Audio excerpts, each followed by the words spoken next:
the Miami Heat are plotting something massive as they have found a hidden gem for this team that is absolutely going to fill one of the biggest needs that the Heat still have. As we know, there is some serious depth issues at the big man position outside of Bam Adebayo and Kel'el Ware, and with Bam Adebayo's comments on not wanting to be a full-time center, this absolutely is perfect for the Miami Heat, and we are going to break down exactly everything, who this guy is, how he has an impact on the Heat going forward, and much more as well. So guys, you want to make sure to stay tuned for this one. We got a very good video, and before we jump into it, if you're part of that percentage that's not subscribed, make sure to subscribe to Heat Digest so you do not miss a single video that comes out every single day. But with all that being said, let's jump into the video. There is a lot to go over on the Miami Heat right now. As we know, the Heat never stop looking for talent in the diamond in the rough area. That is one thing they are the best at, whether it's through the draft or picking guys up from the G League.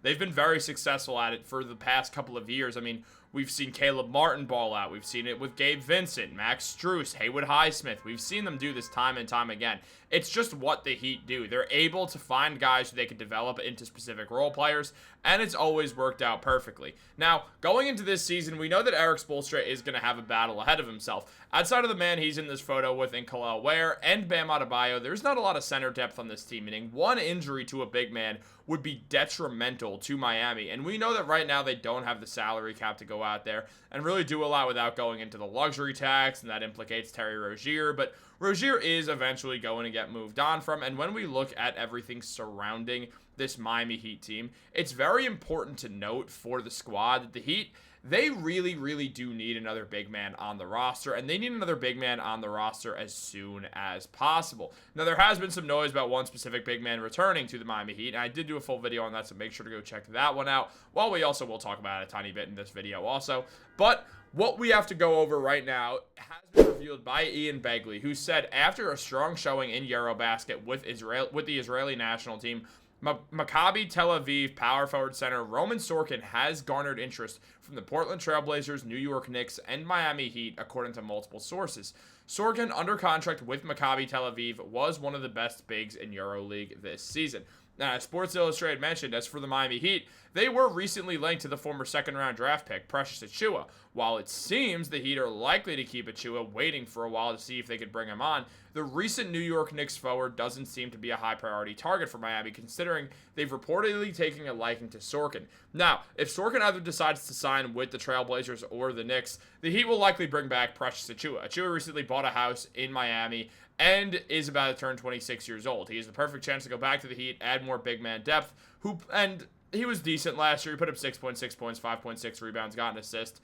And Achiuwa did definitely have his moments where he looked pretty good, specifically defensively. He can guard the power forwards or the centers. He's a good athlete. He didn't really play consistent minutes with the Knicks, though, because of Mitchell Robinson being injured and then coming back. So it was a little bit difficult, especially because Tom Thibodeau rarely would use Precious Achiuwa as a center. So that had an impact on things as well. But when we look at the Miami Heat, they now have a perfect chance to bring in a guy in Sorkin who fits this team so well. Look, the Heat need another big man, and Sorkin is the guy to look at for this situation. He's been great with the Israeli national team thus far throughout Eurobasket. I mean, overall, he shot 32% from three, showing that he can stretch out the floor, play that power forward or that center position, and he put up 16.5 points per game. He was doing really well. He also grabbed 6 rebounds and got 1 assist per game as well. We've seen him perform well. We've seen him be comfortable taking a lot of shots. We've seen him as an offensive weapon thus far, and we've seen him before in other roles too. I mean, he played in the Summer League just last year with the Golden State Warriors. He appeared in 5 games, 3 in the 2K Summer League and 2 in the California Classic, where overall he did play decently, putting up 7 points and 6.5 rebounds per night with 1.5 assists as well. His three-point shooting was terrible at only 8% from 3 throughout the entire thing, and also his field goal percentage wasn't very good. But Sorkin has shown some talent for sure. I mean, when we just go and look at what he's been able to do over in Eurobasket, he's been catching lobs, he rolls well. He's a very fundamental player, which is unsurprising coming from the Euro Leagues. This is usually what we see. But he's flying up. He is able to get some bounce going and get around players quite well. He's got a lot of talent with just having to put the ball in his hands or just really getting down low as well. He's a multifaceted talent for sure. So when we look at him, he can play defense, he can play offense. He's an all-around type of player who's not afraid to do stuff like that as well. He's very confident in himself, and Sorkin does give a really interesting piece because we've seen him develop overseas for a while now, and that is an absolutely huge thing going forwards for a guy like this who definitely didn't shine at first when he was in the NBA, or well, when he was in the America in general, in the NBA circuits or in college basketball where he played in both. But now we're seeing a completely different guy, and that has been absolutely huge for Miami. I mean, what we've seen is a man who's balled out. I mean, over time, he's played in the EuroLeague since 2017, 2018, and he's played in Israel the entire time. He is from Israel. He played his first 3 years with one team and then moved over to Tel Aviv, who has been one of the most notable teams around,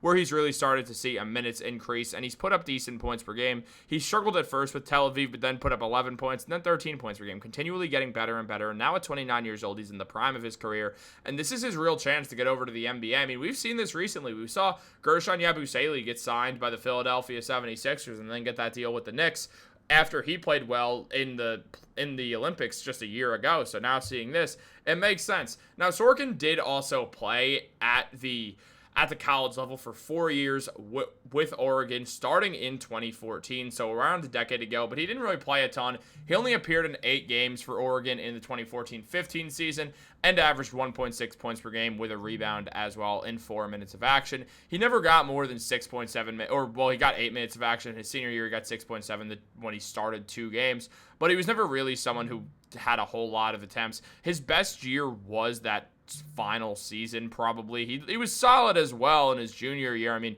he shot 47% from three on a couple attempts per game, really, well, 1 attempt per game if we're being honest.